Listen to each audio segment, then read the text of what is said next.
it's imperative that we start to allow space for our young people to, one, recognize that nothing about systemic racism is normal.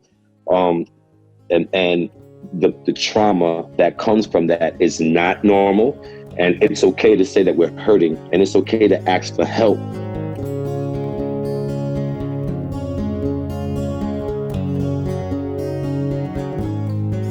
Hi everyone, I'm Lily Cornell Silver, and welcome to Mind Wide Open, my mental health focused interview series.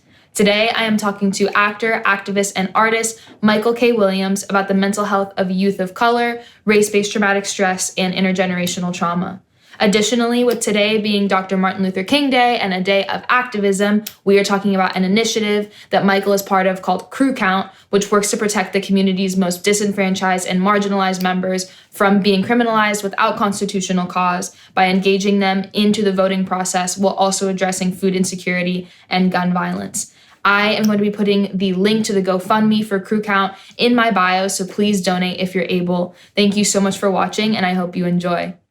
Hi, how are you, Michael?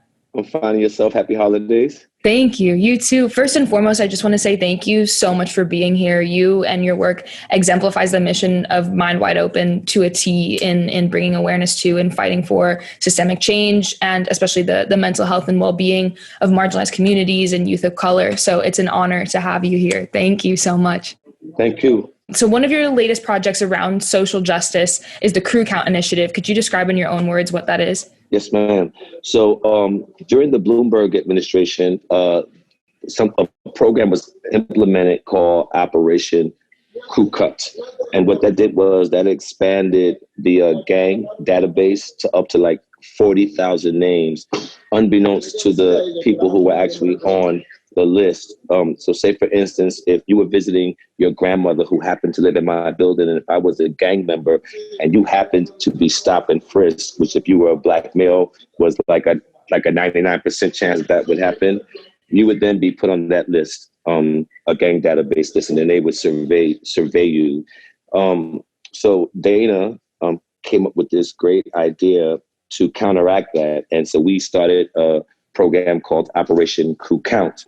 And what we thought would be brilliant is if we went to the same blocks or in the same communities that were being targeted for this gang database and registered and got the youth from that block to get activated and to register their own block. Mm-hmm. How powerful and how beautiful would that be? And that's pretty much the basis.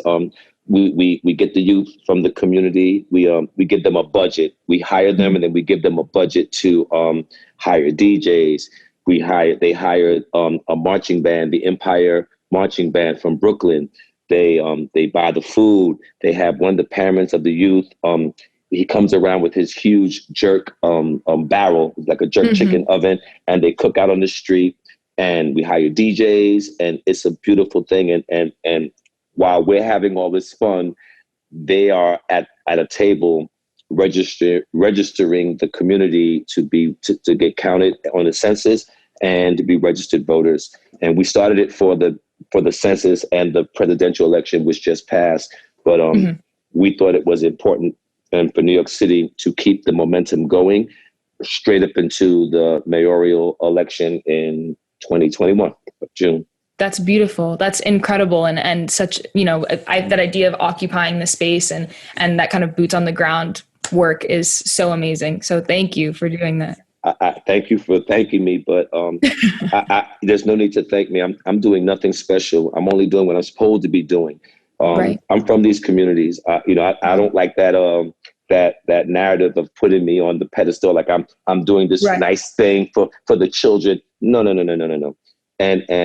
And you're right, it is a beautiful thing. And not because I'm there, not for anything that I'm doing. It's beautiful because to watch the light go on in these young people's eyes and to feel them inspired, to feel them empowered, to see them feeling empowered. That's where the beauty is. And, my favorite thing besides the food is watching the Empire Marching Band. They drive me crazy every time to see these young men and women from the community playing live music in the street. It's surreal. That's what makes it beautiful. Nothing that I'm just doing what I'm supposed to be doing. as a member of my community. Absolutely. And speaking with Dana, she talked about how youth of color, and especially youth of color living in poverty, have higher rates of PTSD than even soldiers returning from war. Could you expand on that? Yes, as a middle-aged man myself, I have just come to the realization of how much trauma I have, unresolved trauma, unrecognized trauma, much less unresolved. And Right. I'm in therapy right now for it. I I'm starting to unpack all the systemic racism that I deemed normal, that I normalized from my childhood up until me now as a grown man. And I see the same things affecting the youth in the same community that I'm from. And it's imperative that we start to allow space for our young people to, one, recognize that nothing about systemic racism is normal. And the trauma that comes from that is not normal. And it's okay to say that we're hurting, and it's okay to ask for help. And that's the narrative that we are in the space that we are creating for our young people in the community to spot and recognize our trauma, and then to start to resolve it by doing things that are esteemable, things that are impactful, things that are empowering, like Build a Block, our Build a Block campaign. Hurt people hurt people. And the amount of violence that's inflicted on young people, from young people to young people, from young people on young people from the same communities, that is there's something wrong with that. Like, what makes a young person want to kill someone that looks like them, that comes from their community? What makes them hate someone that looks like them, that comes from their community? All of that is trauma-based action that I'm starting to even unpack in my life, the things that have my knee-jerk reactions to it. And if I'm still having it as a grown man, I can only imagine the effects that has on an adolescent mind or a young adult mind. And so we're starting to just unpack where the violence comes from. Where does the notion, what is driving the violence, the anger in the community? And so that's where we're at with it right now. Absolutely. So a big theme that I've talked about with guests often on the show is that of intergenerational trauma, especially in the Black community, and how that affects mental health today. Do you feel like that's affected you? Absolutely. I'm starting to realize, this is nothing new. My mother had trauma. I recently read something online. My mother's Caribbean. I'm a first generation immigrant.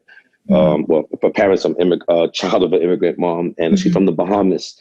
And I read something online about where the severe beatings came from, the beatings that I endured as a youth from my mother. It's that came from her childhood. It's generational.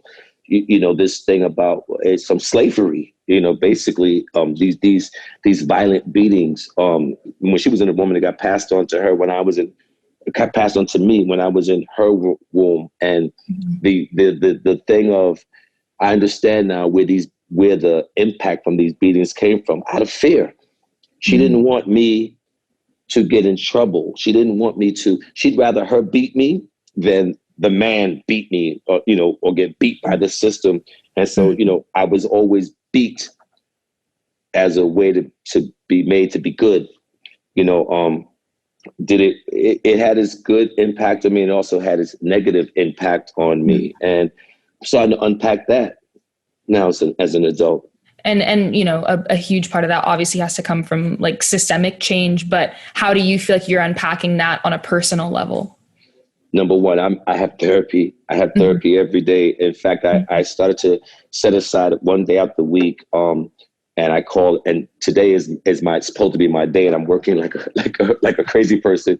But I call it Me Mondays, and Mondays are my day to reflect on what happened the previous week, what my goals are for the week in front of me. I have my therapy sessions on Mondays, and I'm starting to talk about the uncomfortable things that happened to me. Like my addiction, I'm a survivor of molestation, Mhm. you know, the abuse that came from the community to me. I was, dark skin wasn't in when I was a kid, and all the things that I picked up along the way, all the baggage, the luggage that I picked up along the way that I thought was normal. Mhm. I'm starting to unpack that now through therapy and just through conversations with the people in my life. I make that a part of my conversation now. When people Mhm. ask me how am I doing, Right. Thank you for saying that, because that's a huge part of the whole series for me is a big step towards destigmatizing mental health and destigmatizing addiction, destigmatizing intergenerational trauma is talking about it, not just in settings like these or just in therapy, but with your family, with your friends, and through things like Crew Count. So I'm so glad that it's something that is being talked about in your circles. thank you. Yeah. And I read about your involvement from Dana as well, in mental health for young Black women. Could you speak to the importance of that as well? I've recently started to realize just how severely marginalized the women of color Mm-hmm. are. It started. I started with my job, a job that I did last year on HBO. One of the character storylines is the Black woman, and I just saw my mom in her, and it's just like, wow, women of color, Black women, Hispanic women, just women of color. Period. They're the bottom of the barrel. They're the last. We think of them the last, and I'm just starting to unpack what that means and their role in the community. I'll never forget one time Dana and I went to Brownsville to visit the 73rd precinct to do some work there. Mm-hmm. And it had hit me like, wow, Mike, you haven't been home in a long time, like a couple of decades. When I mean home, I mean being tangible to the community, being tethered to something positive in the community. I've never really made my presence known since I was spared, my drug addiction and given a second lease on life. I just took off for the races. Mm-hmm. And it hit me. I left my children alone, a home to be raised by the women in the community and the local police department. That was just on me, not saying other men, but that was me. I left my presence. I didn't have enough presence in my children's life. When I say my children, I subscribe to the village concept. So all the kids in the community, they're my little brothers and sisters, and they're my kids. Right. And that's a lot on the Black woman. She's working 2 and 3 jobs to put food on the table, to pay the rent, trying to raise, like Tupac said, trying to raise 2 bad kids on her own. Mm-hmm. It's not fair.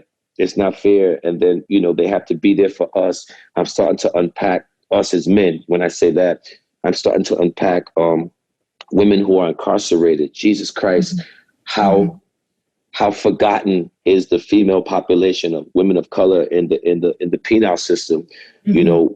We always see women. When I used to go visit my nephew Dominic, 90% of the bus that we would ride upstate New York to on was 90% were female Mm-hmm. passengers going to see their man or their sons, just the men in their lives. You can Mm-hmm. count the men on that bus going to see their female counterparts. And when Mm-hmm. women go to prison, that we forget about them, and they're left there to deal with all sorts of abuse. So Mm-hmm. I'm just starting to unpack that and to be more verbal about the importance of lifting up our women in our communities. And on the theme of mass incarceration, that's something that I've studied a lot and read about a lot. I've read a lot of Angela Davis, but that, mass incarceration and especially the disproportionate incarceration of people of color is huge and obviously has a huge effect on mental health. So I'm wondering, in your opinion, where you feel like those mental health issues and mental health concerns should be addressed. It starts with, like you said earlier, talking about it. And, Mm-hmm. we have to change some things. There's some policies need to change. We need to be more vocal about policies that speak to female issues. I can't take seeing women on the street homeless, with Mm-hmm. the kids. It tears my gut up on the inside, but right now, I think it's still legal to shackle a pregnant woman in prison while she's in labor. These are things that need to stop, that need to change. We need to have more systems, more programs, and policies in place that Mhm. support female mental health, female issues, and I don't have all the answers, but I know it Right. starts with the conversation, and we need to stop some things, and some things need to be changed. That's for Mhm. sure. Absolutely, yeah. The policy changes and yeah, implementing programs, absolutely. And that's something that I live in Seattle, and something that I've seen, some steps towards in the last 3, 4, 5 months is taking police funding and putting that into social services, putting that into mental health, I mental health love I, programs. I love that you said that, and I'm glad you said it, because let's be clear, we need good policing. Mhm. I am not team abolish the police department. I'm not down with that. We need good policing in our communities, in all of our communities. However, we also need other programs too. It's Mhm. unfair to put everything that is wrong in my community on the desk of our local police department. That is Right. unfair to us, and it's unfair to them. They don't have all that training. They are not equipped or trained to deal with Right. mental health issues. They are Mhm. nor should they be called for because my kid is making noise in the hallway, or or my kid is smoking a little weed on the staircase, Right. or opening a tater. Those are quality of life issues that I believe if we took some of the resources, some of the funding that we give to all the police departments, just took some of it and reallocated what you just explained. It's not Right. about defunding, it's more about reallocating Mhm. some of the funds that we're giving to them to create programs to help them help us. Mhm. And Mhm. what you just said was brilliant, and I just want to acknowledge that. Thank you. No, and it's something that Seattle is actively doing, and Minneapolis we've seen is actively doing it, and I think that's amazing and speaks to exactly what you were saying about policy changes and implementing mental health services, especially for youth of color, especially for women of color. So, since today is Dr. Martin Luther King Day, can you talk a little bit about what this day means to you in terms of activism and social justice? Yeah, when I think about Dr. Martin Luther King, I forget just how young he was when he left us, that, 30 something years old, in his young 30s. I think he was 32. Mhm. And he accomplished more with his life in his 32 years than most of us do with our entire lives. And I love the fact that he spoke for all races. Mhm. Although, it was the civil rights issue that was at his core of his legacy. That was for all rights, and for all human beings. I believe he became dangerous when he started talking about uniting all races, the common Mhm. man, that we were all one. I think that's what made him dangerous, to the powers that be, who like to keep us Mhm. separate and divided. Um, you know, Sometimes I look at what he stood for and all that he accomplished. And when I look at today, it's very easy for me to get discouraged and to think, well, what has changed from Mhm. the days when Dr. King walked the earth till now?